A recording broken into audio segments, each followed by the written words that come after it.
வணக்கம் மக்களே! வணக்கம் மக்களே! நீங்க பார்க்கறது Sribala vlogs and voice over Tamil. நான் உங்க ஸ்ரீபாலா. இன்னைக்கு இந்த நவக்கிரக சீரிஸோட ஃபர்ஸ்ட் எபிசோட்ல நம்ம யார பத்தி பார்க்க போறோம்னா, சூரிய பகவான் பத்தி தான். சூரிய பகவான். இவர் ஒளியின் கடவுள், நவக்கிரகங்கள்ல முதன்மையானவர்ன்னு தெரியும். இவரோட பிறப்பு கதைய பத்தி நான் இப்போ உங்ககிட்ட சொல்லிடுறேன். காசிப முனிவருக்கும் அதிதி தேவிக்கும் 12 மகன்கள் பிறந்தாங்க. அதுல சூரியன், இந்திரன், துவஷ்டா, பகன், பூஷன், அர்யாமான், வருணன், மித்திரன் அப்படின்னு 12 ஆதித்யர்கள் இருக்காங்க. இந்த 12 பேரும் 12 சூரியர்கள்.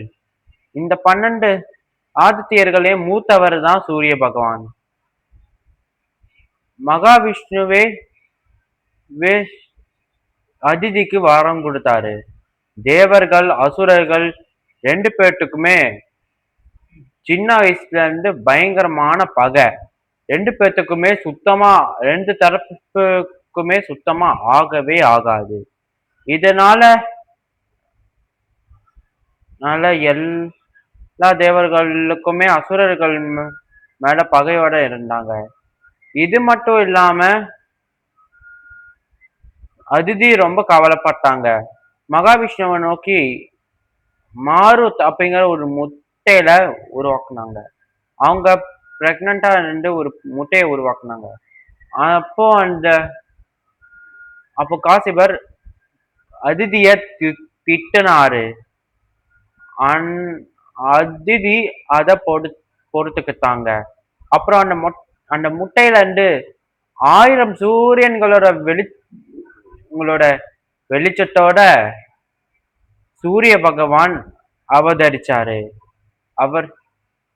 சூரிய பகவான் நெருப்பின் சக்தியை கொண்டவர். அக்னி பகவானை விட 1000 மடங்கு நெருப்பு சக்தி கொண்டவர். அவருக்கு வெளிச்சம் அப்புறம் நெருப்பை கட்டுப்படுத்துற சக்தி இருக்கு. அவர் மாருத் அப்படிங்கிற முட்டையில இருந்து அவர் பிறந்ததுனால அவருக்கு மார்த்தாண்டன் அப்படின்னு பேர் வந்துச்சு. பிறகு அவர் சிவபெருமானை நோக்கி கடுமையா தவம் செஞ்சாரு. அப்படி சிவபெருமானோட கடுமையான சிவபெருமானை நோக்கி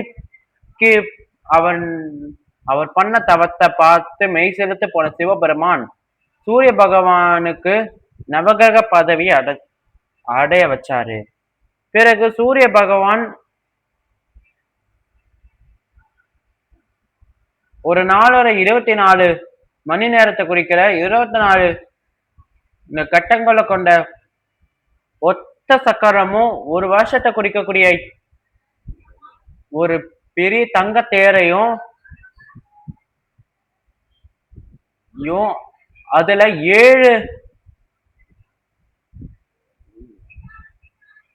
குதிரைகள் இல்லாட்டி 7 வெள்ள குதிரைகள் காயத்ரி பஞ்சமி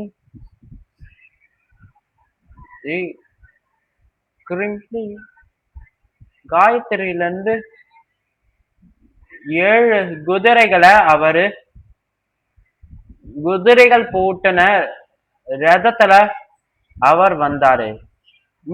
இதோட சேர்த்து கருட பகவானோட அண்ணனான அருண பகவான் அம்மா வினதை செஞ்ச தப்பால, அதுவும் அங்க அவசரத்தை செஞ்ச தப்பால பிறப்பிலேயே 2 கால் இல்லாம ஊனமுற்றவரா இருந்தாரு.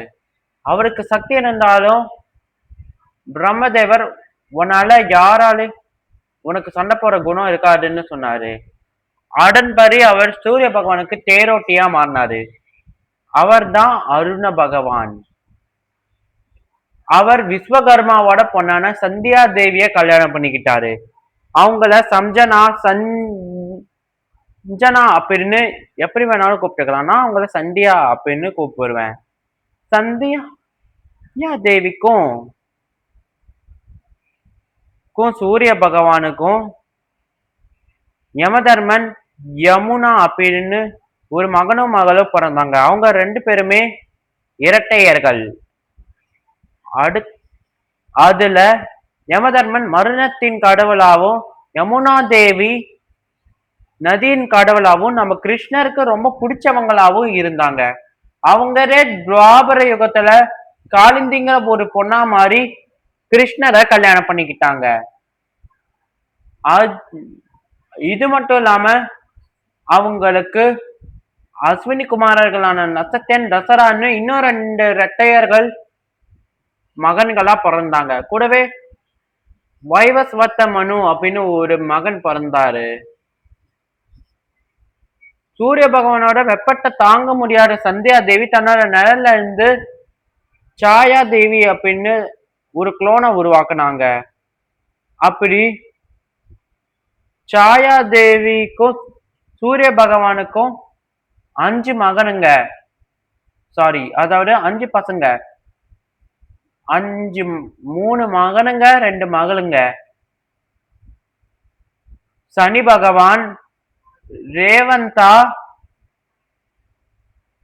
சாவர்ணி மனு அப்படின்னு 3 மகன்களும், தபதி, விஷ்டிபத்ரா அப்படின்னு 2 மகள்களும் பிறந்தாங்க.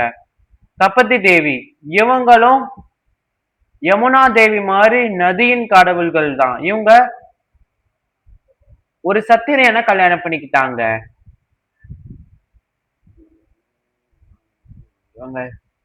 சூரிய பகவான் சிறந்த சிவபக்தனா இருந்தாரு.